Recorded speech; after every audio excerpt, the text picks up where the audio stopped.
Happy Sunday morning. The last 4 weeks have been such a privilege for me. It's been just crazy busy, but it's been a privilege to have my daughter Heather and my son-in-law Seth live in our house with us for the last 4 weeks. And while they were here, Joanna was born. And so it's been a real honor to walk with them as they're learning to be parents for the first time.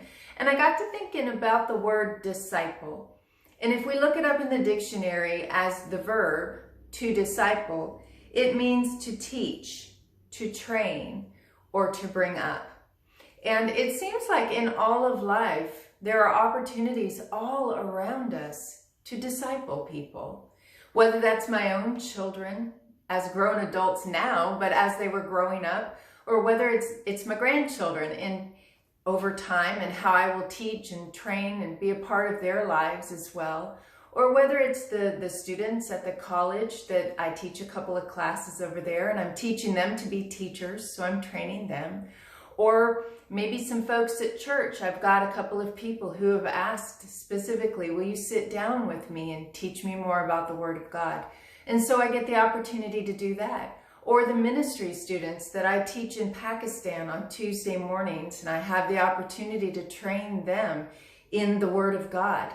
How beautiful it is to have that privilege and that opportunity to disciple the people around me. And it seems like that we all have those opportunities in life if we'll recognize them and take advantage of it and be intentional about it. And there are other opportunities too that I have to sow into the lives of other people. I think about the books that the Lord has given me to write, and the newest one, Joy and Surrender, about walking in a life with Christ that is surrendered to Him and the joy that's ours because of that. And then God of Rest. I have so many people say, I need to learn how to rest. I need to walk in that peaceful rest that God offers us. And so I do the teaching about how to walk in rest, in God's rest, in this book. The thing about discipling is people have to be willing to receive it. So we can give information, but if we don't have people who are willing to receive it, then they don't benefit from the discipling. We need to be more intentional when we disciple. It's one thing for us to go around trying to teach people, but when a person who's interested in being discipled meets with someone who is ready to disciple, then it's like fire just takes off at that point, and that person will grow at lightning speed because they're taking in the information that's being brought to them in an intentional way. That's what discipleship really is all about. And Jesus taught crowds of people, and some received what he said, some didn't. And then he had that really close, tight group of disciples with him who walked with him and lived with him for 3 years and watched him and learned from him.